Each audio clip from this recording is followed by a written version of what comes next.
Kansas here at Field NAS. I wanted to make a quick video explaining something that I figured out that helped me. I was complaining on Twitter that when I went to make a multi-sig wallet using Sparrow, Cold Card, Jade USB, and Jade QR, that I could not get the Jade QR key store or cosigners Zpub address to match up with the Zpub that's displayed under Ian Coleman BIP39 tool.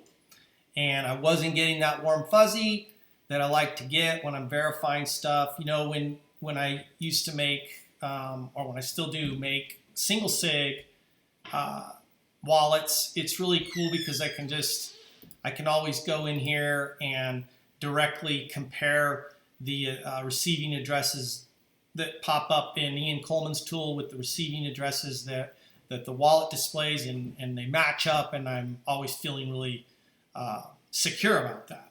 And so and because when you're doing multi-sig, you can't do that, at least not with this tool, because the addresses are derived from the seeds of all three cosigners. There's no way that I know of in this tool to show show receiving addresses of three derived from three seeds. So let me just kind of back up for a minute, and this will make more sense to you. So when I went and I built this wallet, I used a cold card for the first cosigner, and I built it using this seed from Ian Coleman's tool with the passphrase of ABC. And then I used this derivation path under the BIP141 tab because this is the derivation path that Cold Card was insisting that I put in when I selected multi-sig and native SegWit. No problem. When I uploaded I'm going to go back over to Cold Card. When I uploaded the extended public key from the Cold Card through the micro SD into Sparrow, it instantly populated with this Zpub address ending in KVVD. I'm sorry, KVVKD. It exactly matched Ian Coleman's tool, and I was like, that's cool. I feel really good about that. Let's keep going. So I went over here and I created a second seed for my second cosigner with this seed and this passphrase. Entered that all into the Jade, hooked it up to the USB, connected it to Sparrow, exported the Zpub, and bingo, I get a Zpub address ending in FTD-LEI. Look over here at Ian Coleman's tool, FTD-LEI. Awesome, everything's going well. Well, as soon as I did the third cosigner using Jade QR air gap only, I exported this well, let me go back. We'll do this the same way each time. I used this seed to create that wallet, or that, I shouldn't say wallet. I used this seed phrase to create that cosigner, and I used the passphrase GHI. I exported the Zpub via QR. And by the way, every time I say Zpub, sometimes it was an Xpub, but those are interchangeable with this toggle switch in Sparrow. So Ian Coleman's tool always displays it with Zpub, and so I just toggle over here to get Zpub. So I, for all intents and purposes, I exported this Zpub via QR from the Jade, and I got, this time they didn't match. I got WVKVJF, and over here I got AMFVY6. I was like, uh-oh, what's going on? And I was complaining on Twitter, trying to figure out why that was the case. And some guys, Sparrow's technical support and Rich over at Blockstream both reached out to me, and they're basically telling me, hey, don't worry about it. The addresses are not derived from the extended public keys. They look different to you, but they are working the same for you. And I mean, I was satisfied with that. I'm not going to send money into these receiving addresses until I've created this wallet in duplicate fashion across at least probably 2 other wallets, maybe Spectre and Electrum, and make sure that I get all of these same receiving addresses. But nevertheless, I'm just so used to being able to see things match up in Ian Coleman's tool, and I just wasn't getting that warm fuzzy. I completely overused that term, and I apologize for it, but I was not getting that warm fuzzy that I like to feel because these Zpubs were not matching up. Well, I figured out a workaround that can give you or me that warm fuzzy, and I wanted to show that to you guys, and that's what this video is really about. So let's stick with this third one, the third key store, which was Jade QR, and where we have the different looking Zpub addresses.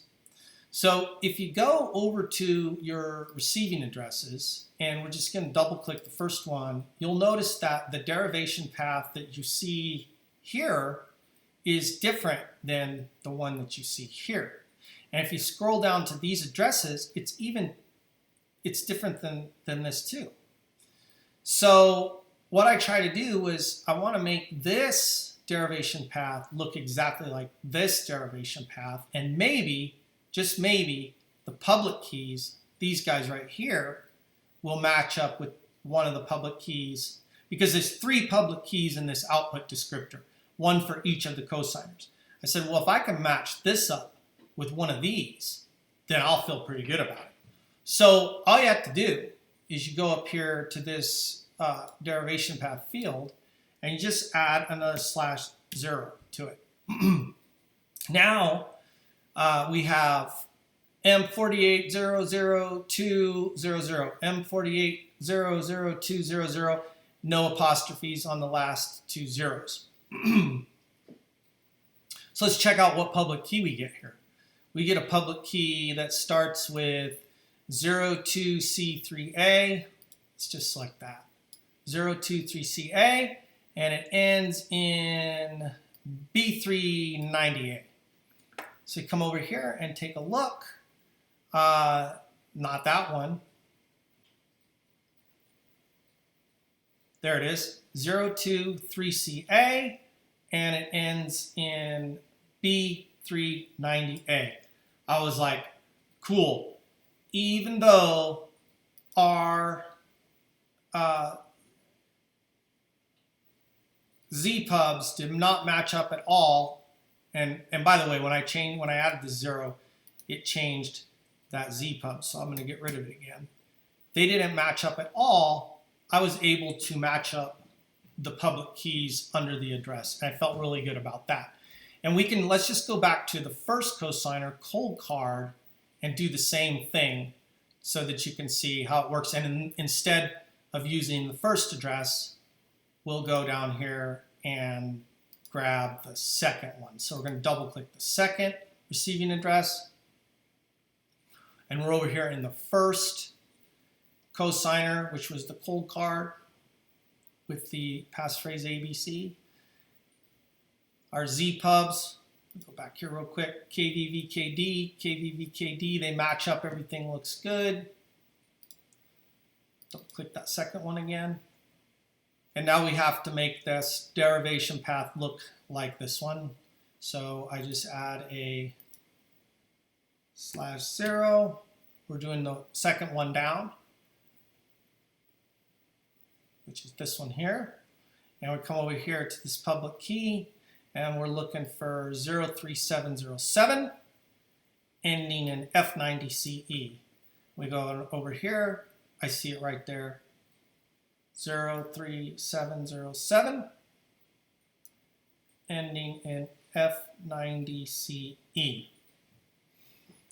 I'm not sure about the order of this output descriptor, what order these individual public keys get put into. There's always 3 of them, at least in our case, because it's It's a wallet with 3 cosigners. Maybe you guys know that. I don't, but I felt like, hey, if I can at least see it in there, I'm good to go.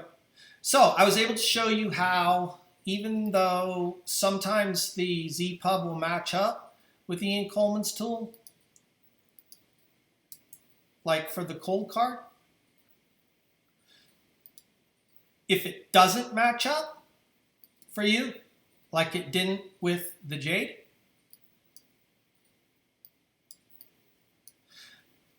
just go to your receiving addresses, double click. This one is the 3rd one down. Make that derivation path look the same. Over here under the addresses in Ian Coleman's tool, find the public key 02059, ending in 72D11, 02059, ending in, gotta come over here to select it, 72D11. And then you get to have that warm fuzzy. Thanks, guys. I just wanted to show you that. I appreciate your time. If you have any feedback for me, critique or thoughts, please get them to me over on Twitter. Again, that's @FieldNAS. See you later.